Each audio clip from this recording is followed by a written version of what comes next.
আসসালামু আলাইকুম সবাইকে। পদার্থবিজ্ঞানের আজকের দ্বিতীয় দিনের লেকচারে তোমাদের সবাইকে স্বাগতম জানাচ্ছি। তো আমি একটু কালারটা চেঞ্জ করে নিই, সম্ভবত গ্রিন নিলে ভালো হয়। তো প্রথম দিনে আমরা শিখেছিলাম হচ্ছে বেগ সম্পর্কে কিছুটা ধারণা নিয়েছিলাম, তাই না? বেগ বা দ্রুতি, তাই তো? বেগ বা দ্রুতি আর কি। আচ্ছা, যেটাই হোক, এটা আমরা পরবর্তীতে আবার পড়বো, কিন্তু যেটা আমি বোঝানোর চেষ্টা করছিলাম যে মিটার পার সেকেন্ড জিনিসটা কি আসলে। আশা করি তোমরা কিলোমিটার পার আওয়ারকে মিটার পার সেকেন্ডে রূপান্তর করতে পারো এবং সেই হোমওয়ার্কগুলো করে এসেছো। যদি না করা থাকে অবশ্যই করবা। তো আজকের যে টপিকটা সেটা হচ্ছে যে রাশি। আজকের টপিকের নাম হচ্ছে রাশি। তো ভৌত জগতে যা কিছু পরিমাপ করা হয় তাকে রাশি বলা হয়। তো ভৌত জগৎ বলতে হচ্ছে আমরা যে জায়গায় বাস করি, আশেপাশে আমরা যা কিছু দেখতে পাই, যেগুলো পরিমাপ করি সেগুলি রাশি। যেমন আমি যদি বলি 1 গ্লাস পানি, সেটাও কিন্তু রাশি। 1 গ্লাস পানি পরিমাপ করছেন আপনি। এরপরে যদি বলি আমি 1 কেজি হচ্ছে 1 কেজি আলু, তাহলে 1 কেজি যেটা পরিমাপ করছি সেটাও রাশি। যদি বলি 1 কিলোমিটার রাস্তা, যেটা পরিমাপ করছি সেটাও রাশি হয়। 1 বিঘা জমি, 1 বিঘা জমি যদি বলি সেটাও কিন্তু রাশি। মানে যাই পরিমাপ করব, ধরেন 100 টাকা বুঝি, 100 টাকা যদি বলি আমরা, 100 টাকা যদি আমরা বলি এটাকে, বা 1000 টাকা যদি বলি আমরা, সবগুলোই কিন্তু আমাদের রাশি। হ্যাঁ, 1 টাকা থেকে 1000 টাকা যা কিছু পরিমাপ করি, যেমন কারেন্ট মাপি, আর অনেক কিছুই আমরা মাপি, কিন্তু যা কিছু পরিমাপ করি সবগুলো রাশি। তো রাশি হচ্ছে 2 ধরনের। নাম্বার 1 হচ্ছে স্কেলার রাশি, স্কেলার রাশি। আর নাম্বার 2 হচ্ছে ভেক্টর রাশি, ভেক্টর রাশি। তো আমি এটা নোট করে দিছি, যদিও তারপরে একটু করে লিখতে হয়, না লিখলে তোমরা বুঝতে পারবে না। স্কেলার রাশি এবং ভেক্টর রাশির মধ্যে পার্থক্যটা কী এবং কাকে বলে, এই জিনিসগুলো খুব ভালোভাবে জানতে হবে আমাদের। তো স্কেলার রাশি প্রকাশে শুধুমাত্র মানের প্রয়োজন, দিকের প্রয়োজন নাই। শুধু মান আছে আর দিকের প্রয়োজন নাই, সেটাই হচ্ছে স্কেলার রাশি। দিকের কিন্তু প্রয়োজন নাই, এই জন্য কাটা দিলাম দিকে। হ্যাঁ, দেখো আমি দিকটাকে সুন্দর করে কেটে দিলাম। দিকের প্রয়োজন নাই, শুধু মানের প্রয়োজন, সেটাকে বলবো হচ্ছে স্কেলার রাশি। এরপরে আসি আমরা ভেক্টর রাশি। তো ভেক্টর রাশি বোঝানোর জন্য আমি তোমাদেরকে একটা উদাহরণ দিই। ধরো তোমরা আসো হচ্ছে, এটা রাস্তা আর কি। হ্যাঁ, এটা আমাদের মেধা বিকাশ একাডেমি। তো মেধা বিকাশ একাডেমির যে যে জাংশন পয়েন্ট, এখান থেকে এটা হচ্ছে ঘুঘুডাঙ্গা, সেই রাস্তাটা। এটা হচ্ছে শিবপুরের রাস্তা, এটা হচ্ছে ঘুঘুডাঙ্গার রাস্তা, ঘুঘুডাঙ্গার রাস্তা। এটা হচ্ছে সাতারার রাস্তা, ঠিক আছে? এটা সাতারার রাস্তা। আর এটা হচ্ছে তোমার, ধরে নিলাম শিবপুরের যে রাস্তা, সেটা শিবপুরের রাস্তা।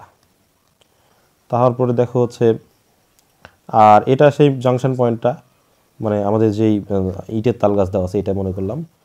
আর এই রাস্তাটা ধরলাম হচ্ছে মেধা বিকাশ একাডেমি, মেধা বিকাশ। ওকে, তো তুমি ধরো এইখানে আসো। আচ্ছা, তোমাকে আমি বললাম যে তুমি ধরো এই জায়গাটাতে আসো আর কি। তুমি ধরো এই জায়গাটাতে আসো, তোমাকে আমি বললাম যে আসলে এই সাতারা কোন দিকে, আসলে সাতারা কত দূর এখান থেকে। তো তুমি আমাকে বললা যে আসলে সাতারা আমাদের এখান থেকে 10 কিলোমিটার, 10 কিলোমিটার দূরে অবস্থিত, বা 10 কিলোমিটার গেলে আপনি সাতারা পেয়ে যাবেন আর কি। হ্যাঁ, তো আমি করলাম কি, আমি এই যে এই দিক বরাবর 10 কিলোমিটার গেলাম তোমাদের। হ্যাঁ, তাহলে কি আমি সাতারায় পৌঁছাতে পারবো নাকি পারবো না? তো আমার মনে হয় যে এই দিক বরাবর গেলে আমরা সাতারা যাব না, আমরা যাব হচ্ছে শিবপুরের দিকে। কাজেই 10 কিলোমিটারটা কোন দিকে সেটা আমাকে বলে দিতে হবে। যে স্যার আপনি হচ্ছে এখান থেকে 10 কিলোমিটার পূর্ব দিকে যান, পূর্ব দিকে গেলে হচ্ছে আপনি সাতারা পাবেন।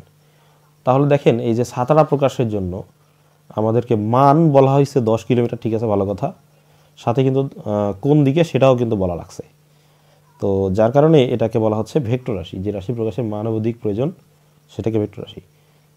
কিন্তু দেখো, এইদিকে 10 কিলোমিটার বললে কিন্তু শুধু 10 কিলোমিটার বললে কিন্তু আমি এদিকেও বুঝতে পারি, অথবা এই দিকটাও বুঝতে পারি 10 কিলোমিটার, কিন্তু এদিক বা এদিকে গিয়ে কোনো দিকে গিয়ে আমার লাভ নাই। কাজেই যে কোনো স্পেসিফিক দিকে যদি কোনো মান নির্দেশ করি সেটাই হচ্ছে তোমার ভেক্টর রাশি। তো এই ভেক্টর রাশিগুলোকে আমরা সাধারণত এই যে এরকমভাবে এ বি সি ডি যেটাই লিখি না কেন মাথার উপরে একটা তীর চিহ্ন দিয়ে প্রকাশ করে থাকি, এবং শুধু এ লিখলে বুঝবো তার মানটা, শুধু এ লিখলে বুঝবো তার মানটা, কিন্তু দিকের কথাটা আর বলবে না এখানে। আর ভেক্টর প্রকাশের জন্য মান ও দিক আছে এরকম একটা রাশিকে প্রকাশের জন্য আমরা ক্যাপ ব্যবহার করি। তো প্রকাশের বিষয়টা একটু জটিল মনে হতে পারে, আপাতত তোমরা জেনে রাখো যে এ ক্যাপ দিই অথবা স্মল এ দিয়ে এভাবে ক্যাপ দিই আমরা। আর লেখার সময়, টাইপিং করার সময় আমরা বোল্ড অক্ষরের, এই যে বোল্ড অক্ষরের, বোল্ড বোল্ড মানে ওই যে মোটা অক্ষরে টাইপিং করার সময় তীর দেওয়া একটু কঠিন হয়ে যায়, সেই জন্য বোল্ড অক্ষরে আমরা এ ব্যবহার করে থাকি। তো দেখো এতক্ষণ যা যা বললাম সবগুলোই কিন্তু তোমাদের এই যে নোটে আমি সুন্দর করে সাজিয়ে দিয়ে রাখছি তোমাদের জন্য। তোমরা জাস্ট নোটটা সবাই পেয়ে গেছো আশা করা যায়। এই যে গতি অধ্যায়ের ভৌত জগতে যা কিছু পরিমাপ করি সেটাই রাশি। স্কেলার রাশি কাকে বলে, যেটার মান শুধু মান দ্বারা সম্পূর্ণরূপে প্রকাশ করা যায়, দিকের প্রয়োজন হয় না, তাকে স্কেলার রাশি বলে। যেমন দৈর্ঘ্য, ভর, দ্রুতি, কাজ, শক্তি। আচ্ছা, তা এই উদাহরণগুলো জাস্ট একটু কয়েকটা মনে রাখবা আপাতত, পরবর্তীতে তোমাদের হচ্ছে এগুলো হচ্ছে তোমরা ভালোভাবে বুঝতে পারবা। তারপরে ভেক্টর রাশি, যে সকল রাশি প্রকাশের সম্পূর্ণরূপে প্রকাশের জন্য মান ও দিক উভয়ের প্রয়োজন হয় তাদেরকে বলা হচ্ছে ভেক্টর রাশি। যেমন সরণ, ওজন, বেগ, ত্বরণ, তড়িৎ তীব্রতা, চৌম্বক তীব্রতা, এগুলো একটু উদাহরণগুলো একটু হালকা পড়ে নিবা এখন বর্তমানে যেহেতু পড়তেছো। তারপর প্রকাশের জন্য এই যে এই ক্যাপ দেই, হ্যাঁ, মোড অফ এ বললে আমরা মান বুঝি, যেটাকে মান বুঝি। হ্যাঁ, সাফার হরফে কি করা হয়, বোল্ড অক্ষর দেওয়া হয়। হ্যাঁ, এই যে বোল্ড হরফ এ দ্বারা ভেক্টর প্রকাশে, সাধারণ হরফ যদি এ দিয়ে সেটার মান প্রকাশ করা হয়। তো দেখো ভেক্টর রাশি এবং স্কেলার রাশির মধ্যে পার্থক্যটা কি বা তুলনা করছে আর কি। দেখো মান ও দিকের প্রয়োজন হবে, আর এখানে শুধু দিকের প্রয়োজন হবে, এখানে শুধু মানের প্রয়োজন হবে, দিকের প্রয়োজন নাই। তার মানে এটুকুই পার্থক্য, প্রথম যে পার্থক্যটা। তারপরে দ্বিতীয় যে পার্থক্যটা দেখো, শুধু মান অথবা উভয়ের পরিবর্তন হলে ভেক্টর রাশির পরিবর্তন হয়। তার মানে মানের সাথে শুধু মান অথবা উভয়ের পরিবর্তন হলে তোমার ভেক্টর রাশিটা পরিবর্তন হয়। আর স্কেলার রাশির ক্ষেত্রে দেখো দিকের যেহেতু ব্যাপার নাই, তাহলে কি হবে, দিকের কথা বলার দরকার নাই, শুধু মানের পরিবর্তন হলেই রাশিটার পরিবর্তন ঘটে আর কি। ভেক্টর রাশির যোগ, বিয়োগ, গুণ ইত্যাদি বীজগণিতের নিয়মে হয় না। হ্যাঁ, মানে এটা জ্যামিতিক নিয়মে হয়। আমরা একটু পরেই অঙ্কটা দেখব যে জ্যামিতিক নিয়মে কীভাবে করব ভেক্টর রাশি। আচ্ছা, স্কেলার রাশির যোগ, বিয়োগ, গুণ, ভাগ ইত্যাদি তোমার বীজগণিতের নিয়ম অনুসারে হয়। ওকে, এই গেল আমাদের দুইটা ধরনের ভেক্টর রাশি। এরপরে আমরা যে জিনিসটা পড়বো সেটা হচ্ছে স্থিতি এবং গতি। দেখো স্থিতি হচ্ছে সময়ের পরিবর্তনের সাথে পরিপাশের সাপেক্ষে যখন কোনো বস্তুর অবস্থানের পরিবর্তন ঘটে না তখন বস্তুকে স্থিতিশীল বা স্থির বলে, আর এ অবস্থান অপরিবর্তিত থাকে বলে স্থিতি। মানে ব্যাপারটা হচ্ছে, আমি একটু বোঝানোর চেষ্টা করি। ধরো এখানে তুমি আসো, তোমার বন্ধুরা এখানে আছে, ক্লাস করতেছে বসে বসে, এই তোমার বান্ধবীরা ক্লাস করতেছে আর কি, ছেলেরা পাশে মেয়েরা পাশে। এখন আমি এখানে দাঁড়িয়ে লেকচার দিচ্ছি আর কি ক্লাসে। তো তোমরা সবাই বসে আসো, তোমাদের সাপেক্ষে দেখো আমি কিন্তু এখানে দাঁড়িয়ে আছি, তার মানে আমি এখানে স্থির অবস্থায় আছি। এটাই এই যে স্থির অবস্থায় দীর্ঘক্ষণ থাকতেছি, এটাকেই বলা হচ্ছে স্থিতি আর কি। তো গেল স্থিতির বিষয়টা। এবার গতি, সময়ের পরিবর্তনের সাথে পরিপাশের সাপেক্ষে যখন কোনো বস্তুর অবস্থানের পরিবর্তন ঘটে তখন তাকে গতিশীল বলা হয়, আর এই অবস্থান পরিবর্তনের ঘটনাকে গতি বলে। তার মানে এখন চিন্তা করে দেখো যে আমি যদি এখানে হাঁটাহাঁটি করি, ক্লাস নেওয়ার সময় তোমাদের এদিকে যাচ্ছি, দেখে আসছি, ঘুরে আসছি, তার মানে কিন্তু তোমাদের সাপেক্ষে আমি কিন্তু গতিশীল আছি। এই ব্যাপারটাকে বলা হচ্ছে গতি আর কি। হ্যাঁ, তো এখানে আরও দুইটা জিনিস বলা আছে, যদিও তোমাদের বইয়ে, পরম স্থিতি এবং পরম গতিটা কী জিনিস। পরম স্থিতি এবং পরম গতিটা কী জিনিস এটা আমি একটু ব্যাখ্যা করে দিই। হ্যাঁ, আচ্ছা, ধরো একটা ট্রেনে দুইজন বন্ধু বসে গল্প করছে, ট্রেন কিন্তু চলমান। হ্যাঁ, তাহলে খেয়াল করে দেখো, ট্রেন যেহেতু সামনে যাচ্ছে, ঢাকা থেকে রাজশাহী আসতেছে, ঢাকা থেকে রাজশাহীতে আসতেছে, তো সেক্ষেত্রে ট্রেন চলমান, তার মানে তারাও চলমান, কিন্তু খেয়াল করে দেখো এর সাপেক্ষে এর অবস্থানের কোনো পরিবর্তন হচ্ছে না। মানে এ যে জায়গায় ছিল ঠিক এও সেই জায়গায় আছে এবং তারা বসে আরামে গল্প করতেছে। তার মানে আপেক্ষিকভাবে তারা কিন্তু চলমান অবস্থা আছে, কিন্তু পরমভাবে তারা কিন্তু কেউ আপেক্ষিকভাবে তারা কিন্তু স্থির আছে, কিন্তু দেখো কেউ কিন্তু স্থির না, বাস্তবে তারা কিন্তু চলমান। তো বাস্তবে যে ব্যাপারটা সেটাই হচ্ছে পরম বলা হচ্ছে, পরম আর কি, হ্যাঁ পরম বলা হচ্ছে। তো এখন আমরা যে স্থির বা গতিশীল যেটাই বলি না কেন, সেটাই হচ্ছে কারো না কারো সাপেক্ষে। যেমন তোমাদের সাপেক্ষে আমি আমাকে স্থির বলছিলাম বা গতিশীল বলছিলাম, যে আমি তোমাদের ক্লাসে হাঁটা চলা করতেছিলাম এখানে, তাই তো। তো এখন যে ব্যাপারটা হচ্ছে যে আমরা যা তোমাদেরকে স্থির ধরে নিছি, কিন্তু এখানে তোমাদের সাপেক্ষে আমি কিন্তু গতিশীল ছিলাম অথবা আমি এখানে স্থির ছিলাম। কিন্তু খেয়াল করে দেখো তো যে পৃথিবী সবসময় সূর্যের চারদিকে ঘুরতেছে না। যেমন ট্রেনটা যেমন ঢাকা থেকে রাজশাহীতে আসতেছিল, ঠিক সেমন পৃথিবী কিন্তু প্রতিনিয়তই ঘুরতেছে। তার মানে কখনোই পৃথিবী থেমে থাকতেছে না। পৃথিবী থামলে কিন্তু আমরা সবাই ইন্নালিল্লাহি হয়ে যাব আর কি। তো কাজেই পৃথিবী যেহেতু থামতেছে না, তার মানে আমরা বলতে পারি যে আমরা সবাই আসলে একটা মোশন বা গতিতে আছি।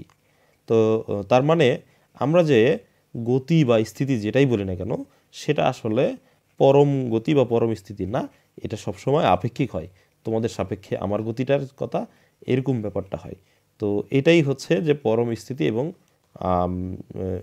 ইয়ার আপেক্ষিক স্থিতির মধ্যে পার্থক্য আর কি, পরম স্থিতি বা পরম গতি।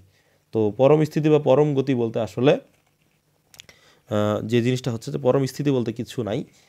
সবাই যেহেতু গতিশীল, পৃথিবী সবসময় যেহেতু গতিশীল, সেই জন্য সবগুলোই গতি বা যেগুলো বলি না কেন সেগুলো আমরা আপেক্ষিকভাবেই বলে থাকি, পরমভাবে কাউকে কিন্তু আমরা বলতে পারি না।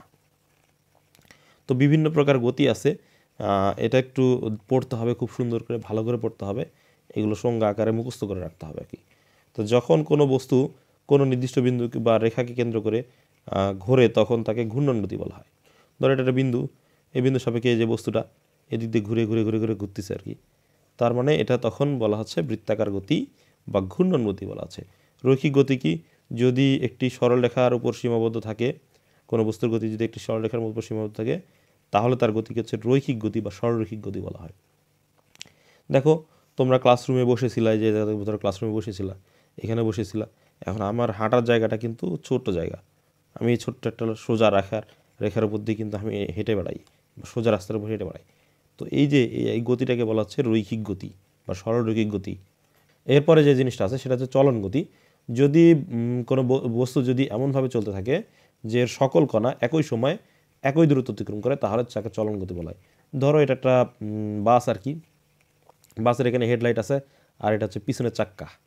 তো এই বাসটা যদি এখান থেকে এটুকু আসে, তাহলে দেখো সামনের হেডলাইট আর এটা হচ্ছে পিছনের চাক্কা। তো সামনের হেডলাইট কতটুকু দূরত্ব অতিক্রম করলো, ধরো এটা 100 মিটার, তাহলে দেখবা যে খেয়াল করে দেখবা যে পিছনের হেডলাইটটাও ঠিক 100 মিটারই যাচ্ছে। তাহলে এটাকে বলবো আমরা চলন গতি, হ্যাঁ চলন গতি বলতেছি। কিন্তু যদি বাসটা এভাবে না চলে, বাসটা ধরো টার্নিং নিয়েছে, হ্যাঁ টার্নিং নিয়ে এই যে এখান থেকে ঘুরে ঠিক এই জায়গাতে আসছে, হ্যাঁ ঠিক এই জায়গাতে আসছে টার্নিং নিয়ে, তাহলে তার পিছনের চাকা এই জায়গাতে, হেডলাইট কিন্তু এই জায়গাতে, দেখো হেডলাইটটা কিন্তু এখান থেকে অনেক দূরে আসছে আর পিছনের চাকা কিন্তু কম গেছে, তাহলে দেখো এটা কিন্তু চলন গতি নয়।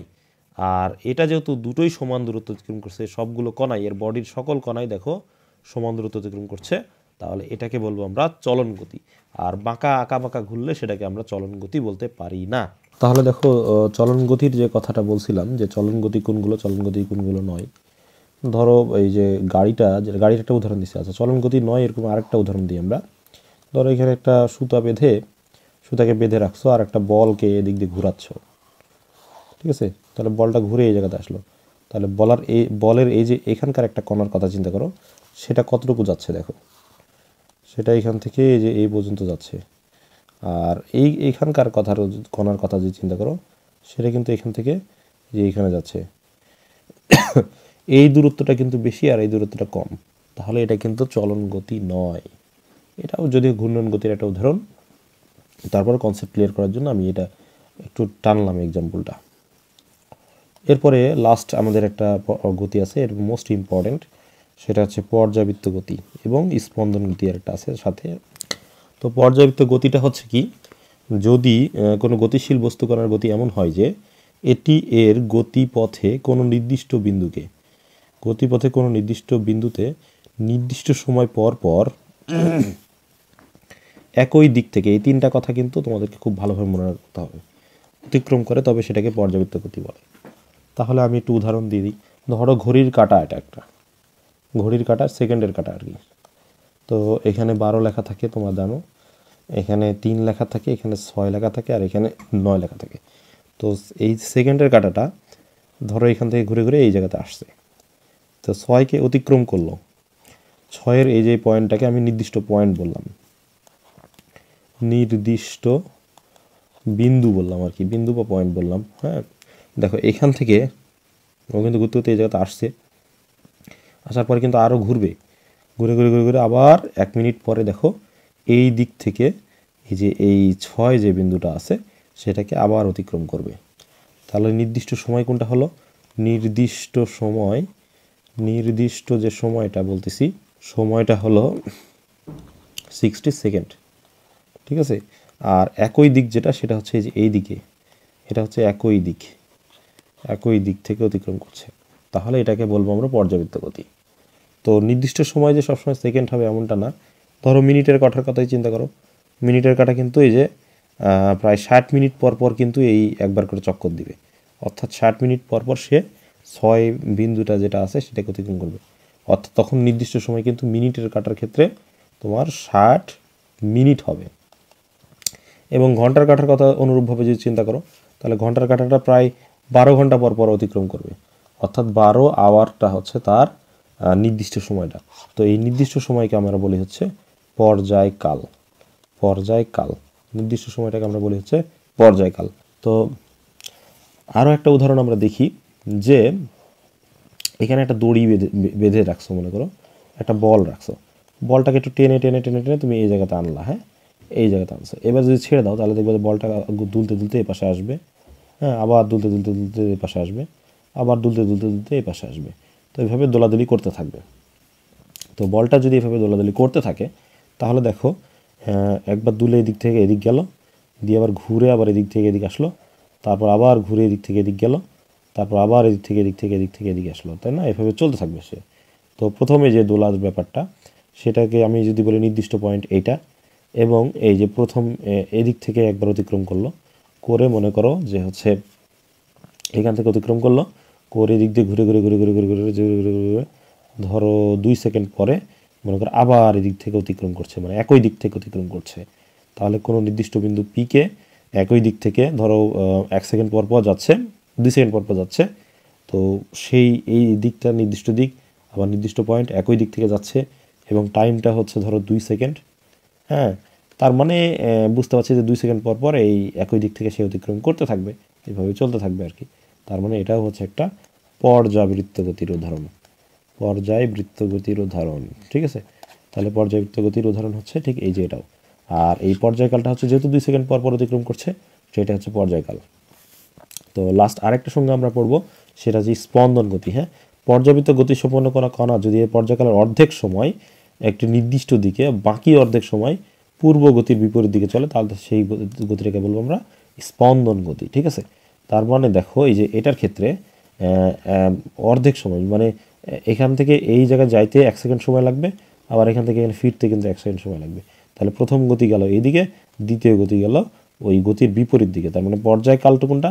পর্যায়কাল একবার গেল একবার আসলো, এটা হচ্ছে পর্যায়কাল। তো পর্যায়কাল অর্ধেক সময় এখান থেকে যাবে, বাকি অর্ধেক সময় দিতে ফিরে আবার আসবে, তার মানে ওই পূর্ব গতির বিপরীত দিকে যাচ্ছে। তাহলে এটাকে বলবো আমরা স্পন্দন গতি। ওকে, তো সরল দোলক যেটা, এটাকে আমরা বলি সরল দোলক। এই যে এভাবে বেঁধে রেখে একটা সুতা দিয়ে একটা বল ঝুলাইছো, এটাকে আমরা বলি হচ্ছে সরল দোলক, এটাকে আমরা বলি সরল দোলক। সরল দোলকের গতিটা আমাদের স্পন্দন গতি। তো স্পন্দন গতিটা অলওয়েজ পর্যায়বৃত্ত গতি হবে, কারণ পর্যায়বৃত্ত গতির মধ্যেই পড়ে স্পন্দন গতি। হ্যাঁ, তো সকল পর্যায়বৃত্ত গতি তোমার স্পন্দন গতি হবে না, কিন্তু সকল স্পন্দন গতি তোমার সকল পর্যায়বৃত্ত গতি হতেই হবে আর কি। তো আরও কিছু উদাহরণ আমরা দেখব। ধরো তো এটা তোমার হার্ট, মনে করো হার্টের কাজ কি? হার্টের কাজ হচ্ছে তোমার শরীরে যে শিরা আর ধমনী দিয়ে তোমার রক্তগুলো চলাচল করায় আর কি। তো একবার সকল রক্ত তোমার এই যে হার্টের 4টা ভালভ আছে, পাম্প আছে, তো কী করে এই যে রক্তগুলো টেনে নেয়, একবার রক্তগুলো টেনে নেওয়ার পরে আবার কী করে রক্তগুলো আবার পাম্প করে বাইরে বের করে দেয়, আবার টেনে নেয়, আবার বাইরে কী করে এরকমভাবে তোমার বাইরে বের করে দেয়, তাই না? এরকমভাবে প্রক্রিয়াটা চলমান। যেহেতু একবার এই দিকে আসতেছে আর তারপর আবার এই দিকে যাচ্ছে, তার মানে পূর্বগতির বিপরীত দিকে যাচ্ছে, এবং এটা নির্দিষ্ট সময় পর পর ঘটছে, প্রায় মিনিটে মানে মিনিটে প্রায় 72 বার ঘটে এই জিনিসটা। আর তোমার হার্ট, তোমার শরীর, আমাদের সবার শরীরের হার্ট মিনিটে প্রায় 72 বার ঘটে, হ্যাঁ 71 কি 72 বার এরকম কিছু একটা হবে, একটু ভালোভাবে দেখে নিও, আমার মনে নাই সঠিকটা, সম্ভবত 72 বারই বা 62 কি 72 মনে হয় সম্ভবত। তো 1 মিনিটে প্রায় 72 বার এরকম পাম্প করতেছে, তার মানে এটা হচ্ছে স্পন্দন গতি। স্পন্দন গতি এবং পর্যায়বৃত্ত, অবশ্যই পর্যায়বৃত্ত, স্পন্দন হলেই পর্যায়বৃত্ত হবেই। এবার চিন্তা করো পৃথিবীর গতিটা। এবার যদি আমরা পৃথিবীর কথা চিন্তা করি, সূর্যকে কেন্দ্র করে পৃথিবী চারদিকে ঘুরতেছে 365 দিন পর পর, তার মানে এটা হচ্ছে পর্যায়বৃত্ত গতি। আবার পৃথিবী নিজ অক্ষের উপরে 24 ঘন্টা পর পর ঘুরতেছে 24 আওয়ার, এটাও হচ্ছে তোমার পর্যায়বৃত্ত গতির উদাহরণ। তারপরে ফ্যানের কথা চিন্তা করি, ফ্যান তো দেখছোই, ফ্যানের পাখা টাকা আছে, হ্যাঁ আছে, তেন আছে, হ্যাঁ যেরকম একটা ফ্যান মনে করো চার পাখার ফ্যান, সে ঘুরতেছে নির্দিষ্ট সময় পর পর ঘুরতেছে, মানে একই বেগে ঘুরতেছে, তার মানে এটা পর্যায়বৃত্ত গতি, ঠিক আছে। তারপরে তোমরা যে ক্লাস করো সকাল 8টায় 8 AM বা সকাল 8টায় তোমরা আসো এবং যাও ধরো সকাল 1টার সময় চলে যাও, ধরে নিলাম তোমরা 1টার সময় যাও, 8 PM ধরে নাও, তাহলে দেখো প্রতিদিন আসো এই টাইমে, যাও এই টাইমে, তার মানে পর্যায়টা ঠিক আছে তোমাদের, তাহলে এটাও পর্যায়বৃত্তর গতির একটা উদাহরণ। এরকমভাবে আমরা অনেক উদাহরণ পাবো আশা করা যায়। উদাহরণগুলো একটু খেয়াল করবা, করে করে দেখবা যে এটা পর্যায়বৃত্ত কিনা, এটা আসলে স্পন্দন কিনা, হ্যাঁ। তো এই গতিগুলো একটু ভালোভাবে পড়বা এবং এগুলো মুখস্থ করে নিবা। তোমাদেরকে শীট দেওয়া হচ্ছে, সুন্দর করে এটা মুখস্থ করে নিবা। তো সবাইকে পরবর্তী ক্লাসের আহ্বান জানিয়ে আজকের মতো এখানে শেষ করছি। তো ধন্যবাদ সবাইকে।